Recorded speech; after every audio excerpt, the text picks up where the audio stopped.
Hello and welcome to my live stream. A huge thank you to those of you who are joining me live, and a huge thank you to those of you who are watching this in replay.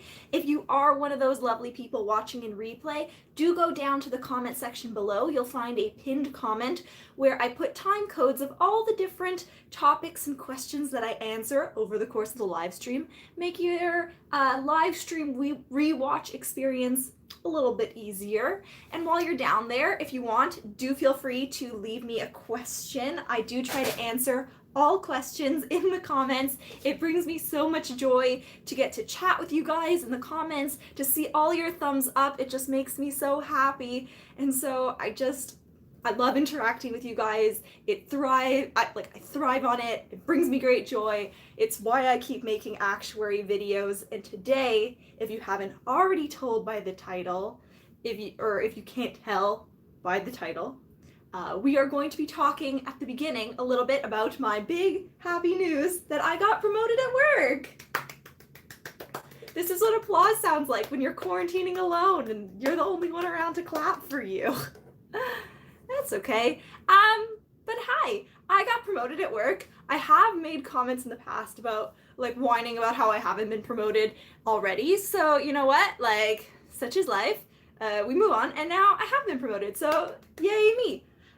Today we're going to be talking about A, what this means in terms of changes to my job role. B, what this means in terms of how I got to my promotion. What skills did I have to develop? What skills did I have to demonstrate in order to get to the level that I'm at? But first, just a quickie reminder for those of us who are new and don't know who I am. My name is Michelle. This is Actuarial. This is my Actuary YouTube channel, but I do work as a pricing actuary for a major property and casualty insurer in the province of Ontario, Canada.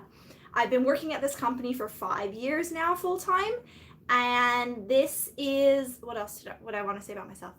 Oh, I'm a fellow of the Casualty Actuarial Society. I've since 2017, a fellow of the Canadian Institute of Actuaries since 2019. So all of this lumps together to make me into the actuary that I am today. So at my company, there are 3 levels of what are called individual contributors, which means I do not people manage. I manage my own work, I do different things, and at the different levels you have varying responsibilities, varying job requirements that you are evaluated against. So what I was promoted to was the 2nd individual contributor level to the 3rd individual contributor level, which means that I am at the last highest peak level before I have to start people managing, or alternatively take a project management route. But right now I'm still only responsible for me. I do not have staff under me, although I am in charge of one intern this summer. So I'm the one giving him all his work. I will be doing his evaluation, but I'm not in charge of all the HR stuff. He's still under my boss, so that's fun. In terms of day-to-day work, is it going to be a huge dramatic shift from level B to level C individual contributor? Not really, because my company is a big believer in trying to combat the Peter principle.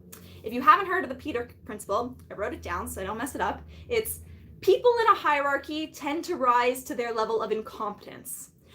What this means is, if at a job where you get promoted, like a corporate ladder, the way a large corporation tends to function, if your promotion is based off of how well you're doing at your current job level, eventually you're going to end up in a role that you're not very good at. Because if they say, oh, you're doing job A, you're doing really well, let's move you up to B. You're good at B, let's move up to C. You're good at C, let's move you up to D. And then you're not very good at D, so you don't get demoted back down to the level where you were doing a good job. And you definitely don't get promoted up beyond level D. So you're just stuck in this corporate ladder at this role where you're not doing a very good job. So in order to combat that, at my company, what they generally do is they only promote people once they are already working at the level of the job band above. So you have to at least show that you can do a meets expectation above meets expectation job of the job level above yours, so that they don't promote you and then you end up doing a terrible job. So that means that I was already kind of doing the work of individual contributor C while I was being evaluated, paid as individual contributor B, which is fun. The differences. At the B level, at every level, there are 4 main competencies that my job or that my company presents to us.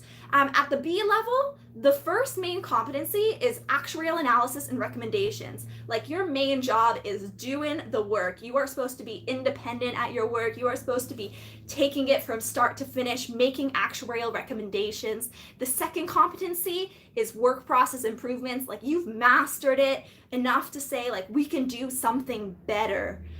The third one is problem solving and knowledge sharing. So if other people on the team are having trouble, you're someone that they can come to, you can work things out, and you should teach people skills, share your knowledge, share your wisdom with the team. And then the fourth thing is prioritizing and coaching. So helping develop the more junior people on the team. That was my old job. My new job, the first priority is project leadership. So if we remember from 3 seconds ago, priority 4 was prioritizing and coaching, and now priority 1 is project leadership. So I went from, yes, I do have to coach other people, to now it is my responsibility to oversee projects, to make sure that things are working the way they're supposed to delegate tasks between teams, to manage timelines, to be aware of what's going on in bigger projects. My second responsibility now is to act as a technical reference. So I am a source of wisdom, a pillar of actuarial knowledge within my team as a technical reference at this C-level individual contributor. The third thing that I'm most scared about is business strategy and vision sharing. I would not say that I have huge, strong business acumen. Like, I definitely understand how pricing changes feed into profitability, but do I understand how all this profitability feeds into the overall global business strategy of my insurance company? Not really. And I think that's probably what I'm most excited about working on in the coming months, years in this role, is really developing my business acumen and understanding how all the pieces work together. I don't know, I'm being given a seat at the table. I'm being able to have a conversation or listen to more senior people in the company have discussions about why they want to do XYZ, and that's very exciting to me. And then the fourth thing, my fourth competency requirement, job description, is to be an actuarial representative. So in cross-collaboratory, cross-team committees between claims and underwriting or various actuarial departments, I will act as an actuarial representative for my team, for the actuarial department in other areas of the business, so that I can bring my expertise other places. So that's also really fun. That's something that I like to do. If you know me, if you've watched my videos, I love explaining actuarial concepts in simpler terms. Like my How Actuaries Use Triangle videos that I put out a couple videos ago is like one of my favorite ones I've ever made. It doesn't have that many views yet, but like the PowerPoint and just the way that I break down the concept of chain ladder reserving, which is so fundamental. Like, I'm just so proud of me about how I made something very complicated and very obscure into much more of a straightforward timeline. And I've just gotten such positive feedback in the comments on that one that it just makes me so happy about it. And I don't know, you guys, I just like explaining things. So if you paid attention and memorized and were writing down notes of what the 4 new competencies are, you will note that none of the 4 competencies in my new job are actually doing work. And that's my favorite. I mean, I don't know how I feel about that bit. I used to joke with a different person at the job level that I'm at now that, you know, once you get there, your job is to not do work. Your job is to oversee other people's work. Your job is to act as a technical reference. Your job is to understand how the work feeds into the rest of the business. Your job is to represent actuarying, but your job is not to do analyses anymore. And honestly, I'm not gonna stop doing analyses. I'm not gonna stop doing work. I'm not just gonna spend all my time coaching other people and having them do the work. Yet. That's not what I'm gonna do. I'm gonna keep doing it because I love it. I love playing with SAS. I love playing with data. I love manipulating numbers to tell a story. We just had a meeting with our monthly meeting with all the regional vice presidents to explain all the different pricing initiatives that that are coming up in the near future, and to be able to say, look, this is what we saw in the data. This is why we're changing things. This is how we're actioning on it. And this is what you're going to see happening in our book of business. I mean, that is just my absolute favorite thing to do, to take data to story to action. It's just so much fun. So I will definitely keep doing a lot of the actuarial work, even though, okay, let's be clear. There are only so many hours in a day, and there is only so much work that I can do in an hour, which means that there is an upper limit to how much work I can do by myself. However, if I can teach 5 people to work at my level, now I've multiplied my output 5 times, because before they didn't know how to do it. Now they can work like Michelle. They can be superstar actuaries too. And now everyone is better. And that is why I'm being promoted up. And that is why I will make a conscious effort to coach more junior people. But at the same time, I will keep doing work, at least for the foreseeable future, because I love it and it brings me great joy. So that is my announcement. That is my rant. Thank you in advance for everyone who congratulates me in the comments, for all the thumbs up that say, hello, we're proud of you, Michelle. Like, I'm just proud of me too. And yeah, thank you for that. Let's see, have any questions come in? What are programming skills required in actuarial science fields? That's a good question. Programming, personally, day to day, the languages that I use most is SAS, which is mostly used in the property and casualty fields, not so much in life insurance from what I understand. VBA, which is Visual Basic for Applications, I use it in Excel, and that I think is pretty common everywhere. That one's pretty key to know. And then at my company, I don't personally know how to do it, but we have joint actuarial data scientist teams at my company, and I know that a lot of companies are doing this now, where we're trying to merge actuarial data scientists together into one productive fuse team, and they are putting data science, machine learning models into more traditional actuarial areas. And so the data scientist people are coding in R and Python. And going forward, for the actuarial profession to not become obsolete, I think we will be moving more and more towards a hybrid between pure actuary and data scientist. And so knowing how to code in R and or Python is going to be key. Absolutely, 100%. So right now I don't know how to code in R and Python. One day I will have to teach myself, because frankly, it is important. Is business analytics, data analytics, a good undergraduate major for my actuarial journey? Personally, I have no idea what they would teach you in a business analytics, data analytics degree. Like, I don't know what courses you would be learning versus a different degree, but understanding data analytics is absolutely essential for actuarial work. So if it is taught well in a data analytics degree, 100%, absolutely, go for it. Can you learn data analytics other ways?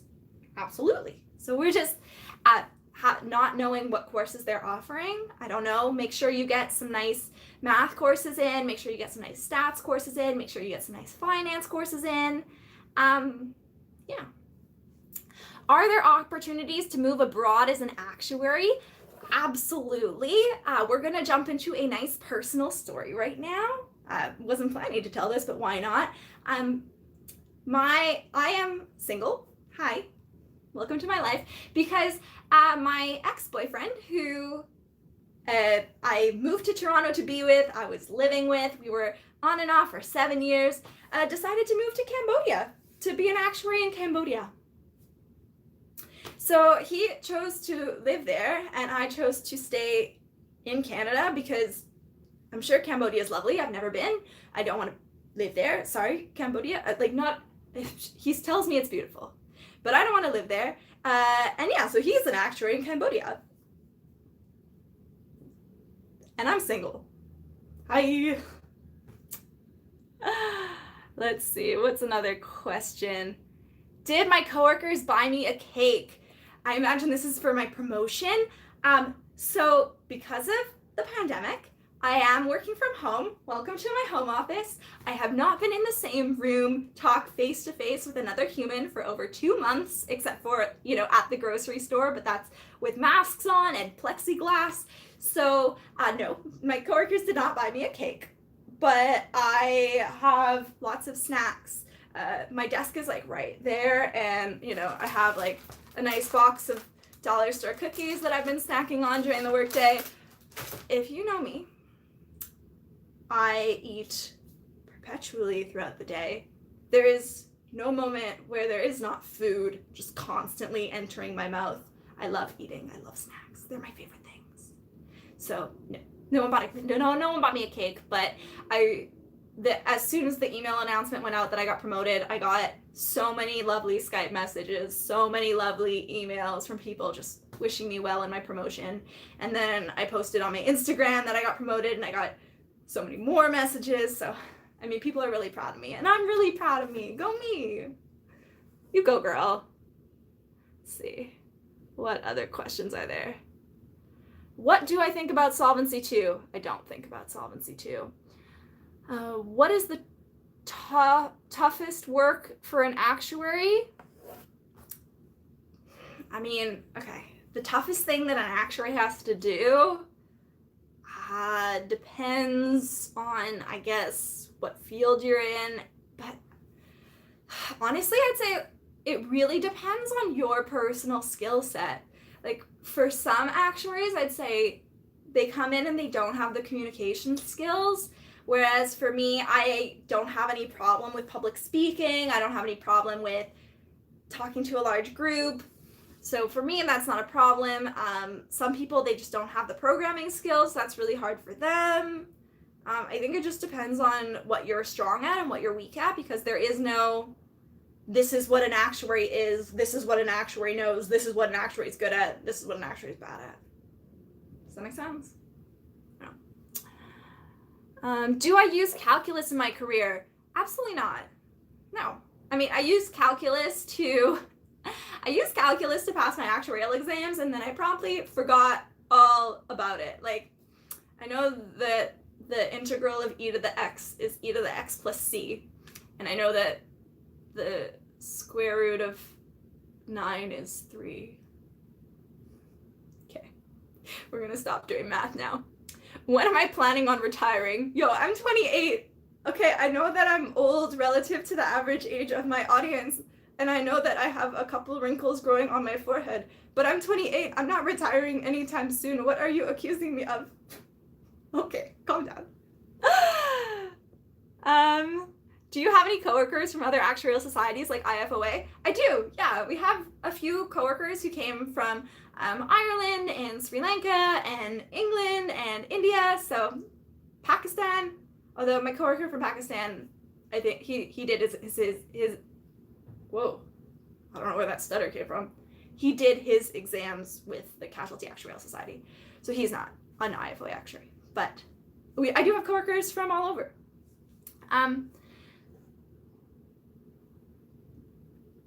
How does the pandemic impact P&C job security? Does it differ between pricing, reserving, and modeling actuaries? So I haven't heard about any actuarial job losses in the P&C industry, at least not in Canada. Have not heard about it. I feel like the pandemic is really not hurting insurance that much in terms of work that we're doing. Like, is it hurting us from a financial perspective? In some ways, yes. In some ways, no. I guess I could talk a little bit about that. So The pandemic is happening. This we know. It's impacting everyone's life, but as an actuary, first and foremost, I have the ability to work from home, and so there was no day where I wasn't able to work. I just went laptop, bring it home, put it down, and I have been working from home since March 12th, 13th-ish, something in that range. Mid-March I've been at home, and there was no day where I stopped working. In that time, I got my annual raise. In that time, I got promoted. So honestly, other than being in the same room as my coworkers, business as usual with the COVID. That being said, my work has changed a little bit. So from a pricing perspective, a lot of our focus right now is on premium relief for customers. We as an insurance company have a duty to do well by our customers, do well by the economy, do well by people in general. Like I know insurance companies get this big bad insurance company reputation, but we're not. We want to help the economy grow. We want to help our customers. And so a lot of what we're doing is premium relief measures. Because car insurance is a regulated line of business in Ontario, we can't just change our prices and start refunding people. We have to deal with the regulators, and the regulators have been so good and so open and so responsive to us and letting us put through these measures to help everyone feel better or get money back and help put money back in customers' pockets, I guess is what I want to say. What's exciting is before in Ontario, we were a file and use system, which means we had to submit our rates to the regulator, wait for them to approve them, and then we can put them in the system. And so this whole process would take months. Now, because of the pandemic, if we're putting in measures that are only going to reduce premium for the customers, not like we can't slip in rate increases, but if we're going to do something that's going to be good for our customers, reduce rates, we can use and file, which means we can implement it in the system today, and then we have 10 business days afterwards to inform the regulator, which is very exciting as an actuary. It means we can be much more responsive to trends, we can be much more responsive to our customers' needs, and we can really help them today. So we have, as a company, and I would say as an industry, been refunding money to customers, giving them ways, having people call in and say, I'm reducing my annual kilometers, which reduces their premium. We're giving them discounts on top of like new discounts that they would never have gotten otherwise. So that's really what's been happening from a pricing perspective, is refunding customers. From a reserving perspective, I would not want to be a reserving actuary right now. I mean, I would. Okay, let's be fair. The challenge that reserving actuaries are facing right now is a very interesting challenge. But it is definitely a challenge, because the main ways that actuaries will predict future reserves, the main ways that actuaries will focus on the future to project into the future what losses are going to look at, what losses will look like.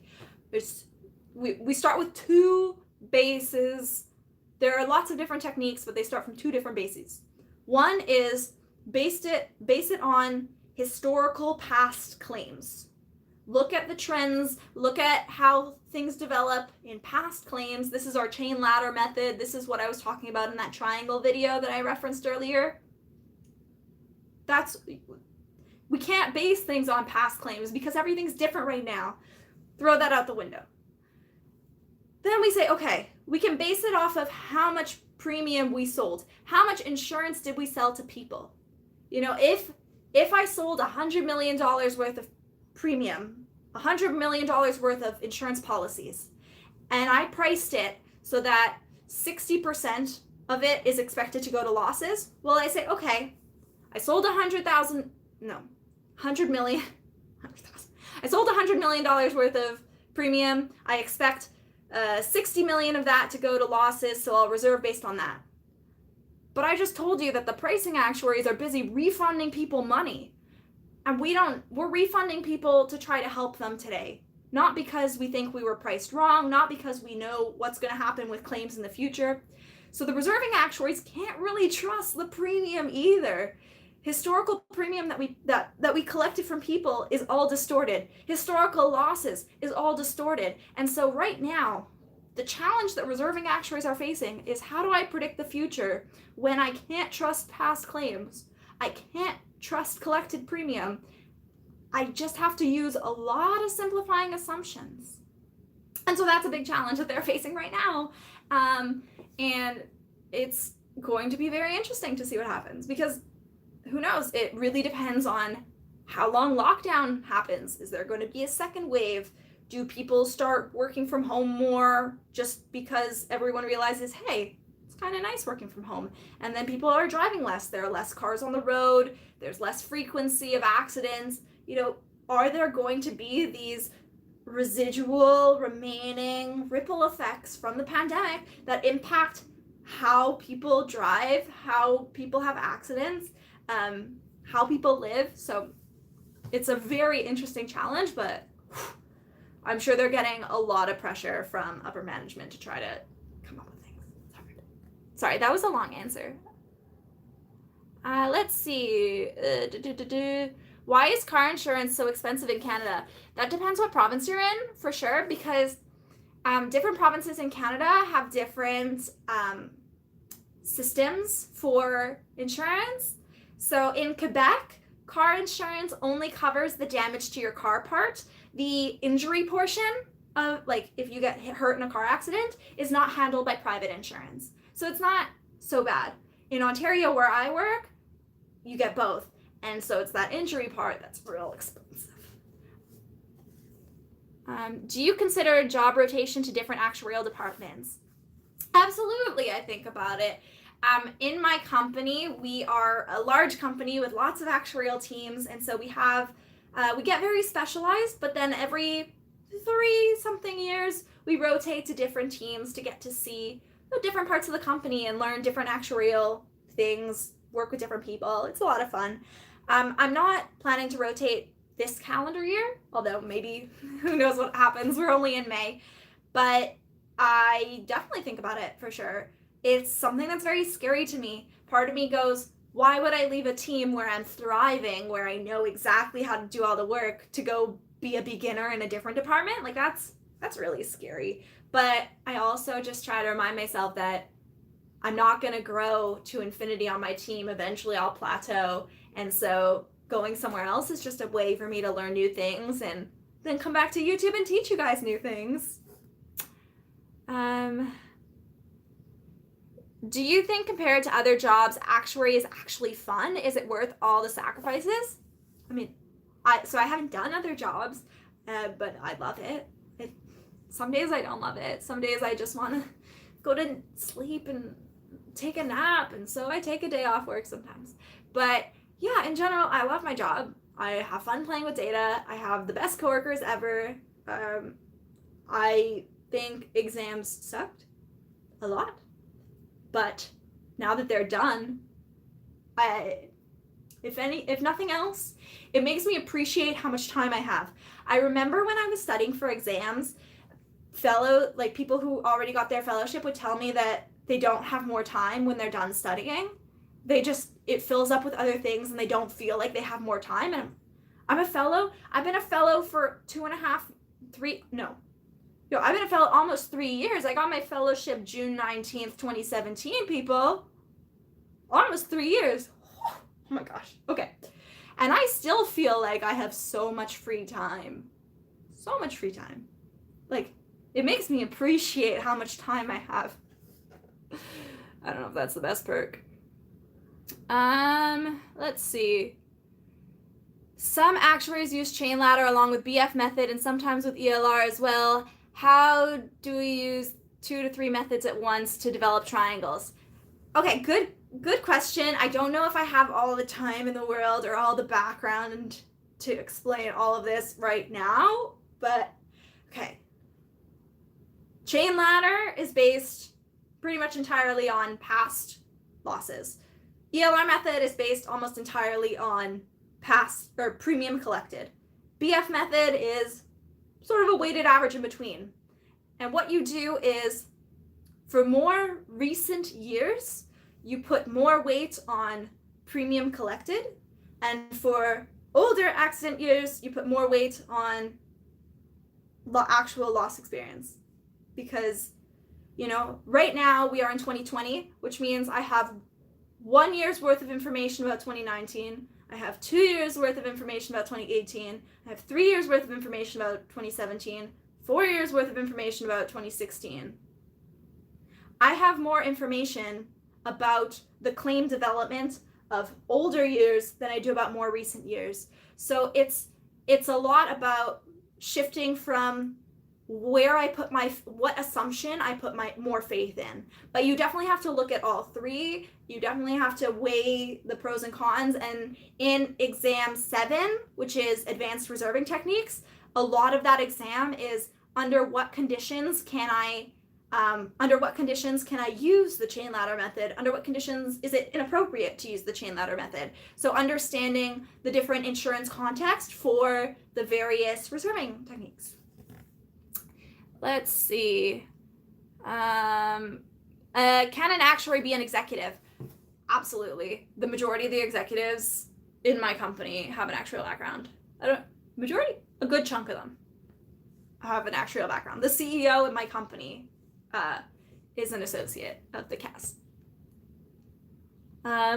What about actuaries startup in new area where actuary is brand new is a good idea? Maybe.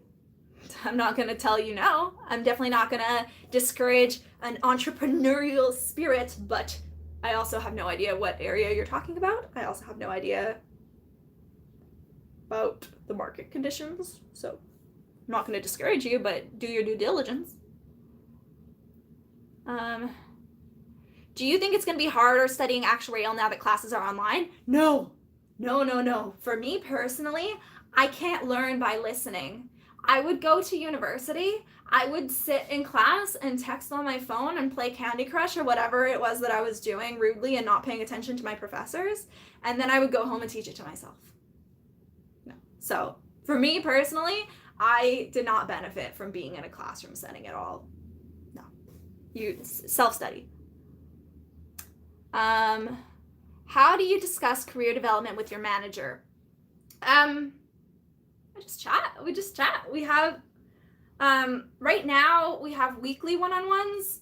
Not all of them are about career development. Sometimes it's about project status. Sometimes we just chat about the weather and how we're feeling and what a weird world we're in. But sometimes it's about development. We try to have at least 4 quarterly, once a quarter development chats, just formally saying, hey, what do we want to work on? What are we going to do? What courses do I want to take? What kinds of projects do I want to work on? And actually yesterday in my one-on-one with my boss, he's like, okay, this is our first one-on-one since you've been promoted. Now we need to talk about how we want to develop the other people on my team.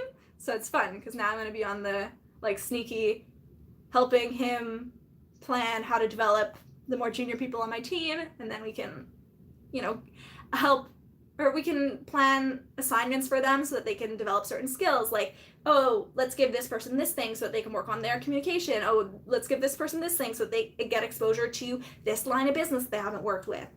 So it's fun. Do you think I should do an MBA if I want to be an actuary? If you want to be an actuary, I would do actuarial exams first. I would not do an MBA first and then start actuarial exams. But if you're done your exams or you're partway through your actuarial exams and then you decide to go do an MBA, I'd be lying if I said I didn't have the thought. Go for it. Business acumen that you get in an MBA, which I haven't done, so I don't really know what they teach you. But the business acumen that I imagine you get from an MBA would definitely complement the actuarial skill set for sure. Thumbs up that idea. Do you recommend any machine learning course for actuaries? I haven't done any personally. I know that they have some on Coursera. I know I've been recommended a bunch. I think, what if people said Data Camp?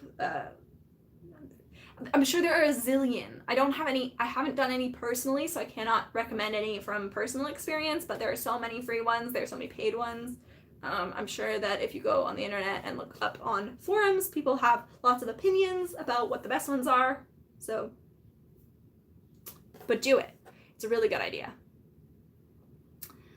How long is the timeline from actuarial analyst, new grad to senior analyst? So assuming, like, job titles are different at different companies. So I'm assuming you're talking like one level up. It really depends.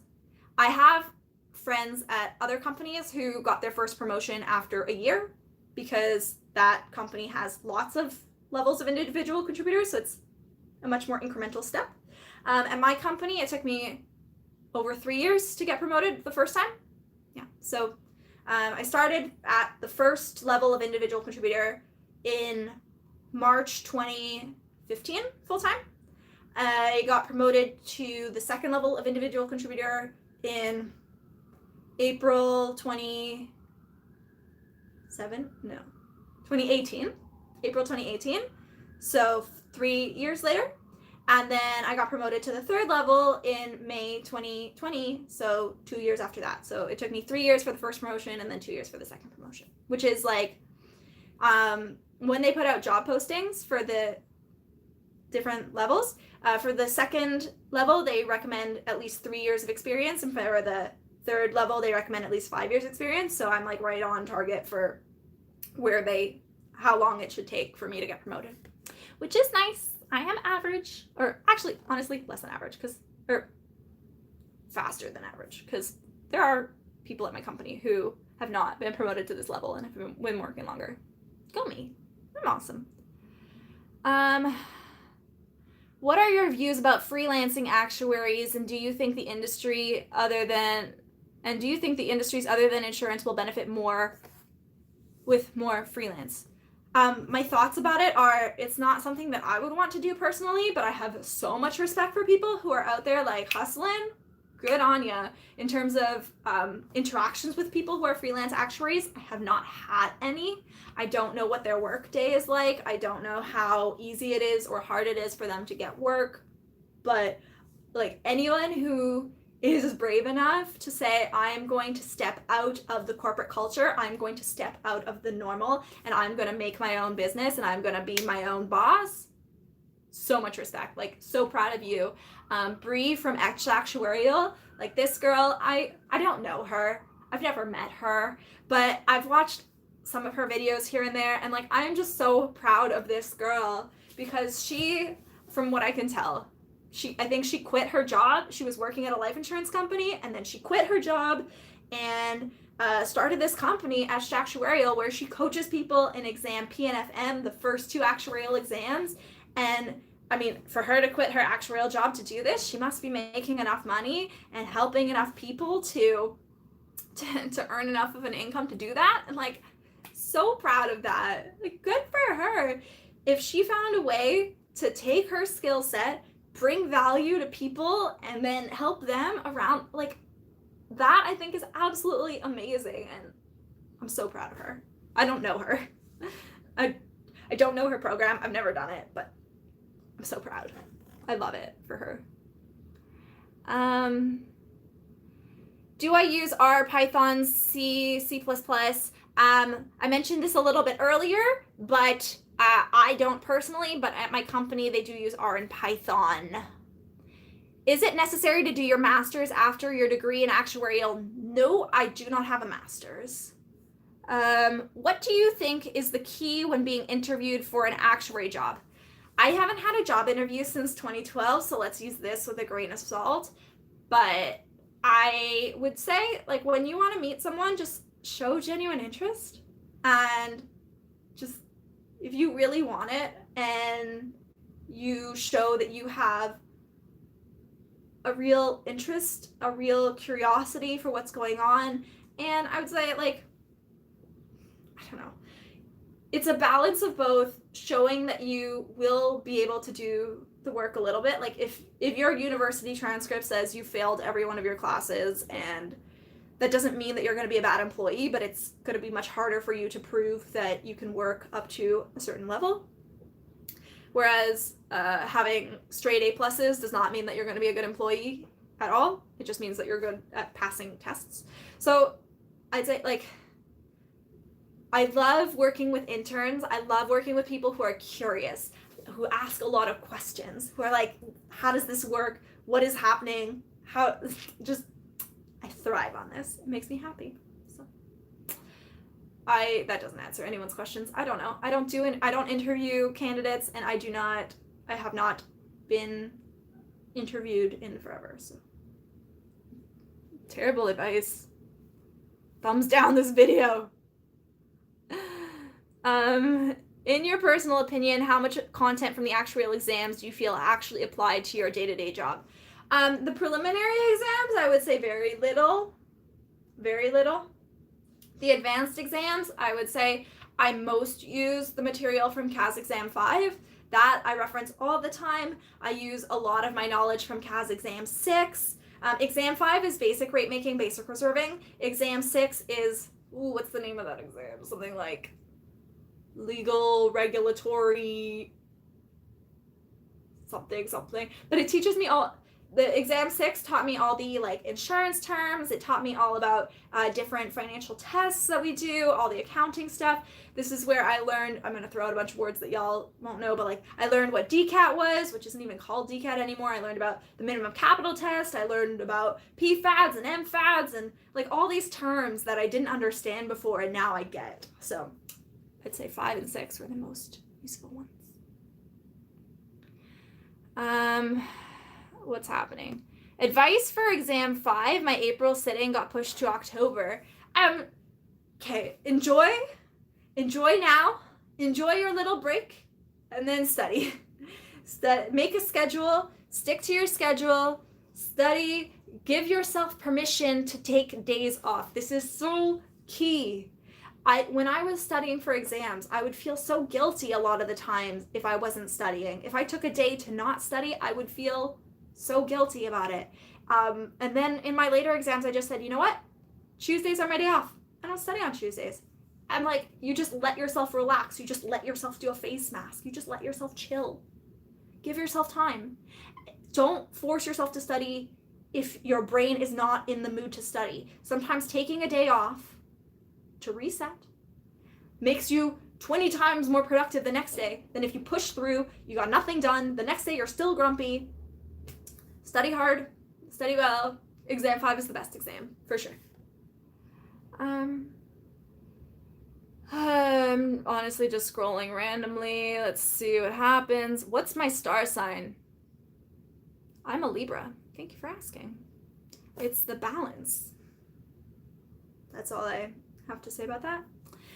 Does passing an actuarial exam or two look good for grad school admission for statistics? I don't plan on being an actuary. I mean, it definitely won't look bad, but it feels like a lot of effort for something that you're not actually going to use. So I wouldn't necessarily recommend it per se. But if it's your dream, go for it. I am not here to discourage people's dreams at all. Can an actuary make software? What kind of software? I don't know how to make software personally.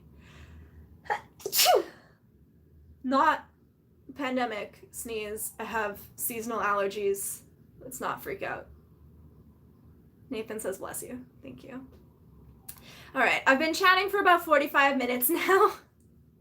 So thank you everyone for sitting, joining me, thumbsing up the video, subscribing if you're not already, watching all the way to the end. Good on you guys. I love you. Thank you for calling. I'll see you next time with another live stream or another scripted video to be determined. How do I end this video? I don't remember. This is a problem, guys. We're gonna be on here forever until I figure out how to end it. I think it's the X button. Bye.